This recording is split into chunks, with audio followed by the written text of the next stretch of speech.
Assalamualaikum warahmatullahi wabarakatuh and salam sejahtera. Welcome to ACC117 or ACC106 lecture series. What ACC106 is our old code. Well, this is a lecture series number 2, whereby this video is to discuss on the qualitative characteristics and also the accounting assumptions and concepts.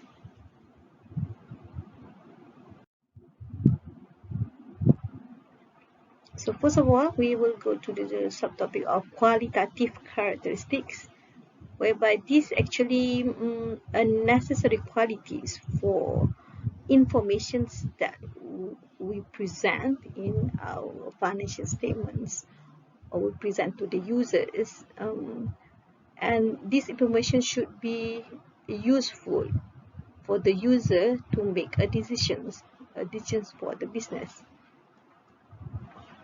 And also these qualitative characteristics actually as features that make the informations inside that financial statements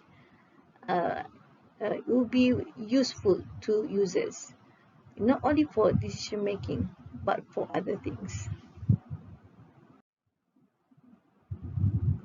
So we actually have two parts of qualitative characteristics. The first part we call as fundamental, which is a must. It's very important for qualitative characteristic that is relevance and must be faithful representations of the business as a whole. Another part of qualitative characteristic is enhancing qualitative characteristics. That is comparability, verifiability, timeliness, and understandability. Let's have a look at each of these qualitative characteristics. So relevance, the first one, relevance. The relevance means that the informations that we give to the user should be an information that could influence stakeholders' decisions. Stakeholder means someone interested in your businesses. So these stakeholders usually wanted to make a decisions regarding your business. For example, the investor want to invest more or not in your business.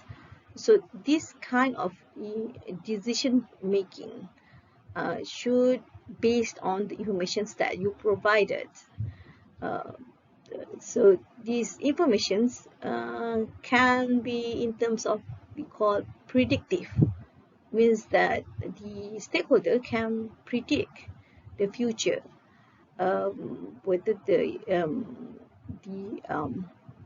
business is becoming better in the future, or let's say making more sales in the future. So they can use the information that provided in the financial statement to make that predictions. Well, their own predictions, and not we cannot really control how they predict, but we should provide the best information so that the stakeholder can interpret on their own what are their predictions should be. And the information also must contain a confirmative value, meaning that we can confirm the data. It should be that.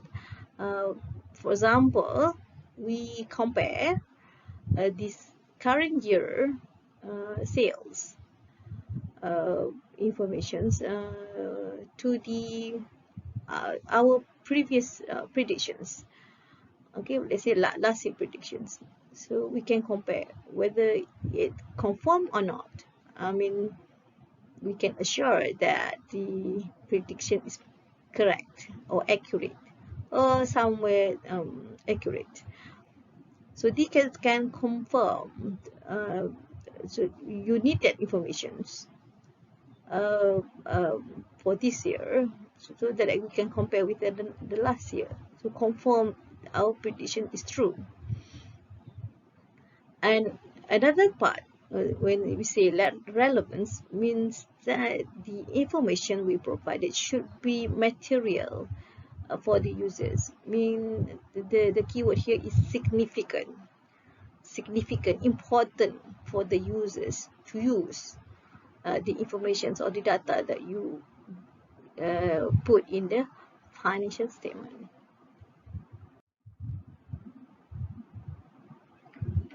The faithful representations characteristic, meaning that the financial statement must capture the economic activity of the entity. Means that every activities that have been done by the entity, the business, should contain inside should be reported in the financial statement.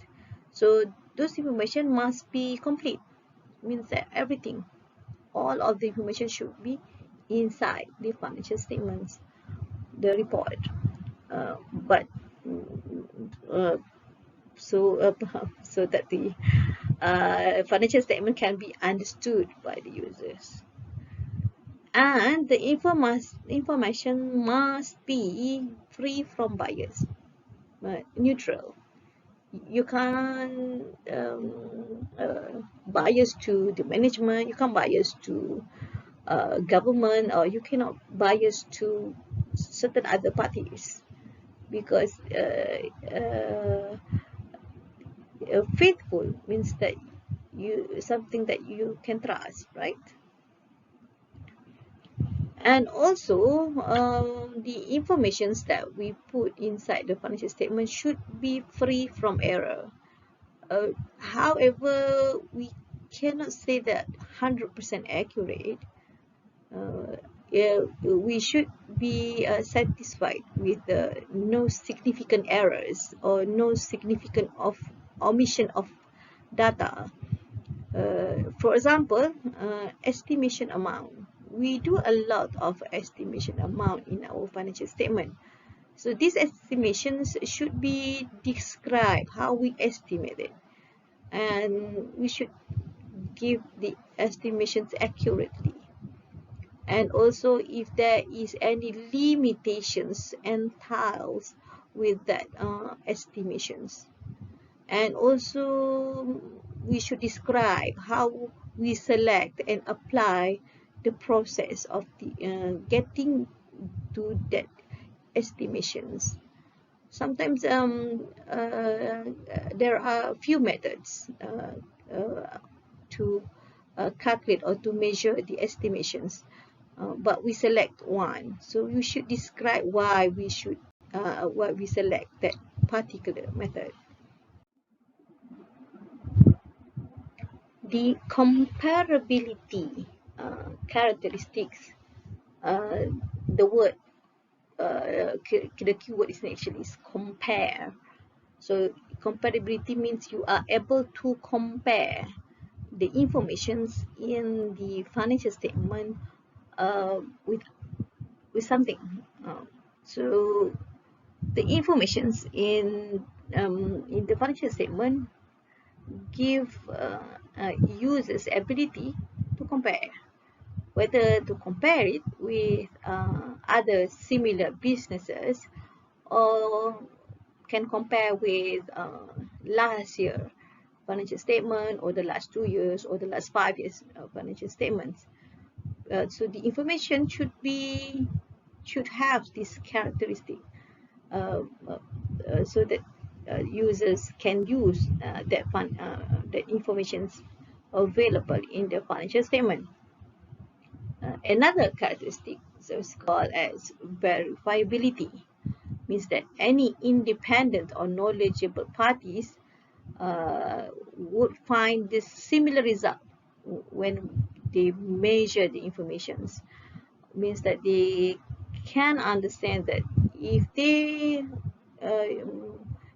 are the one reporting the information inside that financial statement, they would reporting the same results.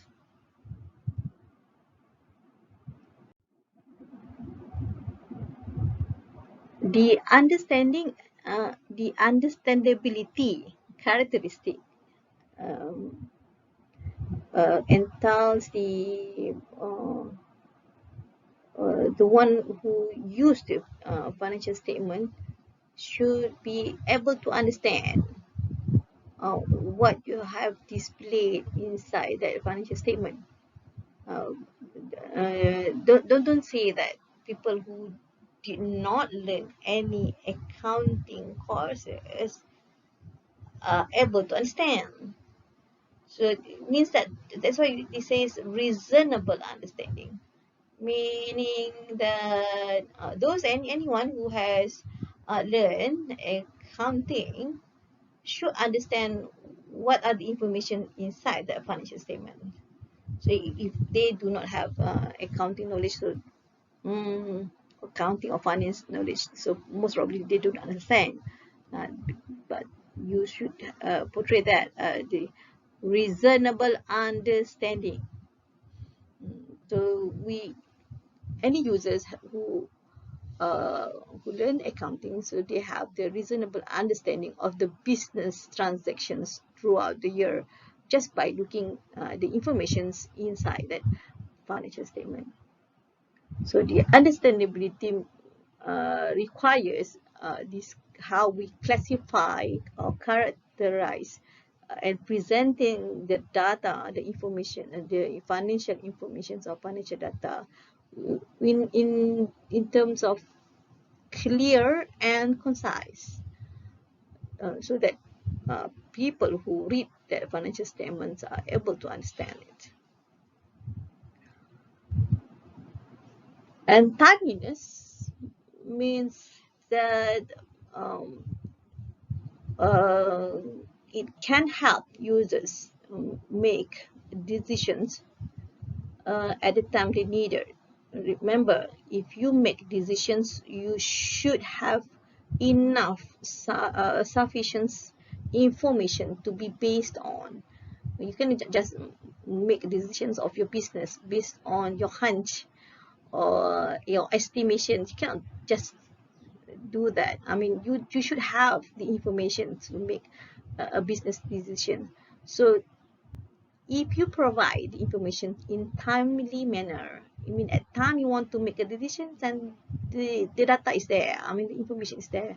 So you can have, you can make a better decisions if you have the information on time. And also remembers that the newer informations usually we regard as more useful than older informations naturally.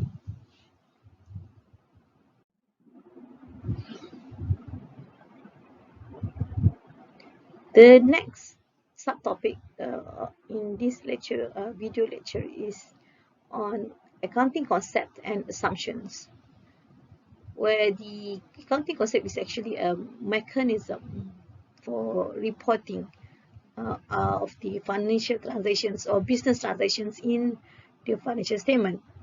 So how we do it? It's just like a set of rules that you must follow so that the informations in your financial statement will have those qualitative characteristic that we discussed earlier. Okay, first accounting concept that we want to discuss is economic entity concept, or some books call business entity. You sometimes will come across you just say entity concept.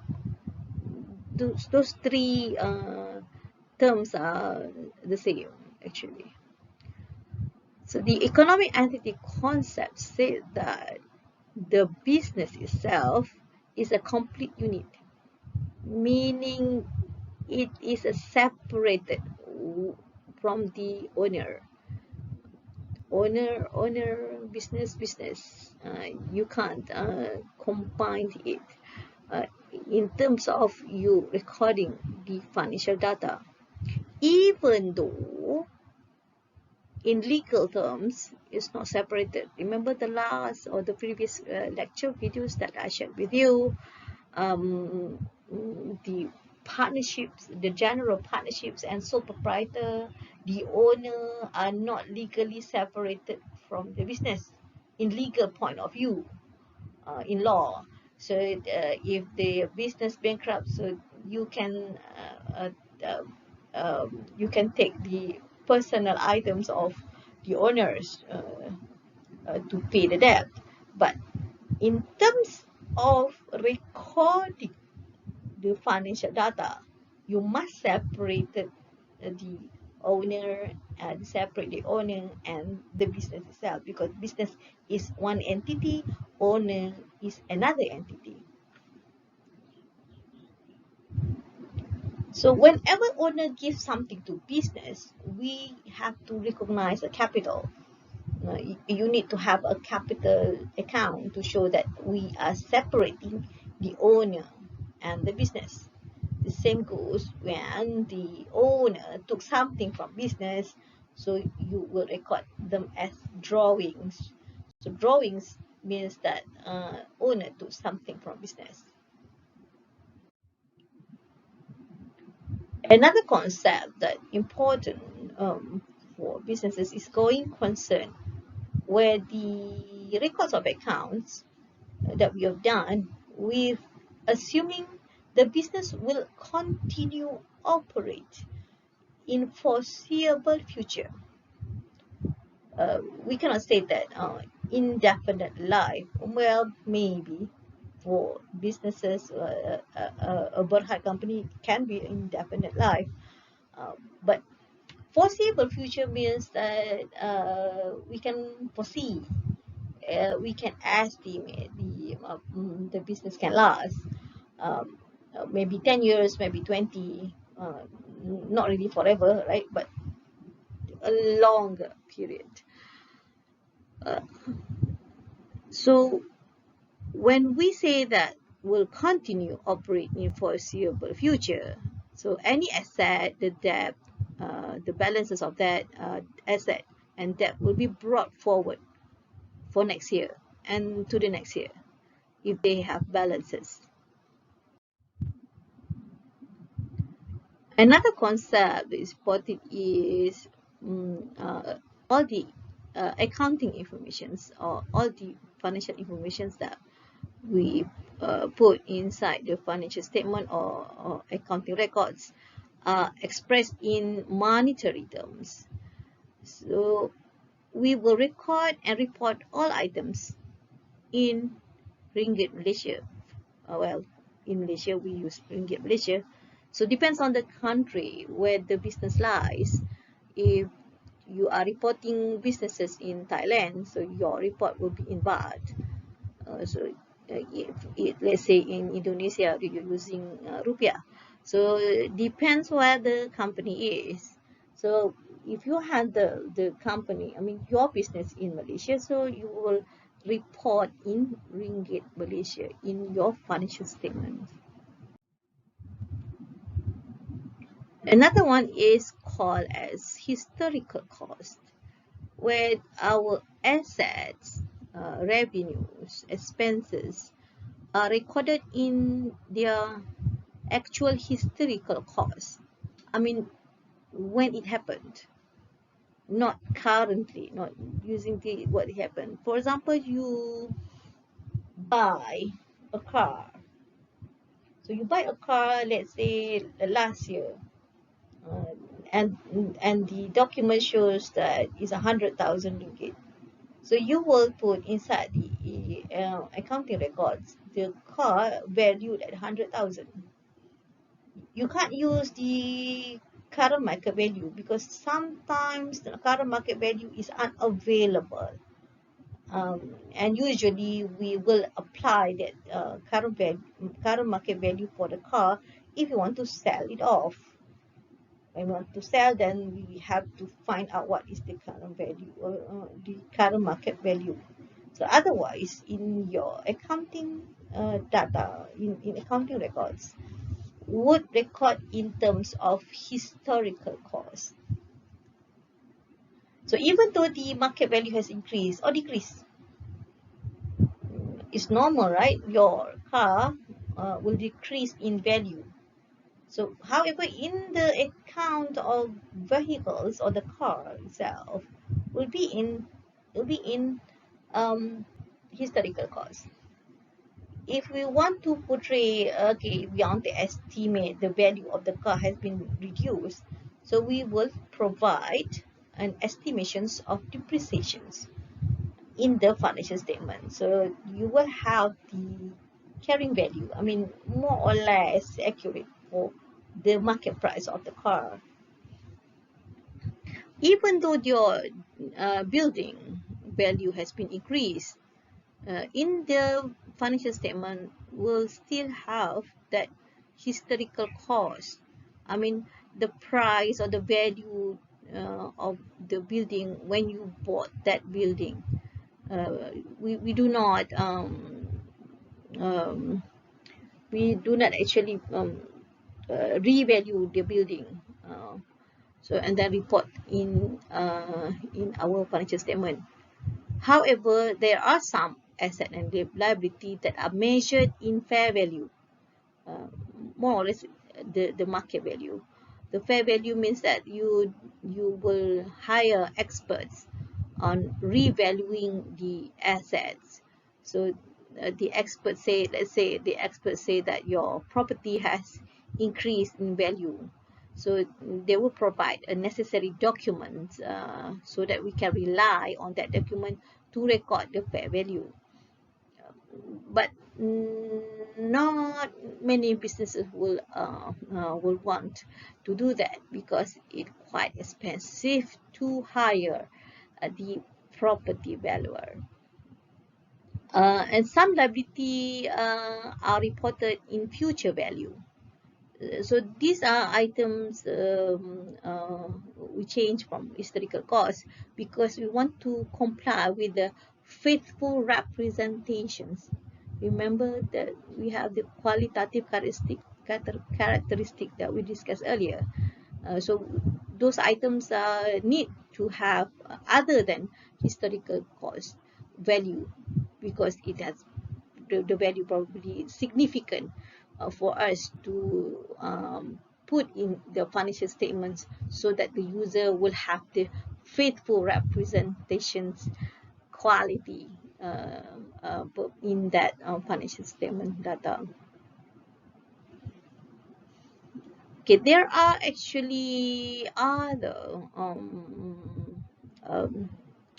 accounting concept and assumptions that important for us to understand because those are the set of rules or guidance for us in order for us to record or to portray the data in our financial statement. Okay, this is one of very important one, the accrual based accounting concept.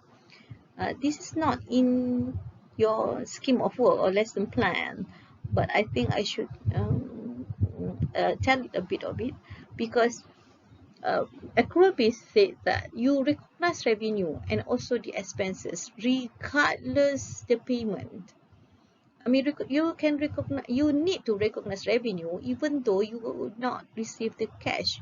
For example, you sold your goods, let's say sold at value of 2,000 ringgit to the customer.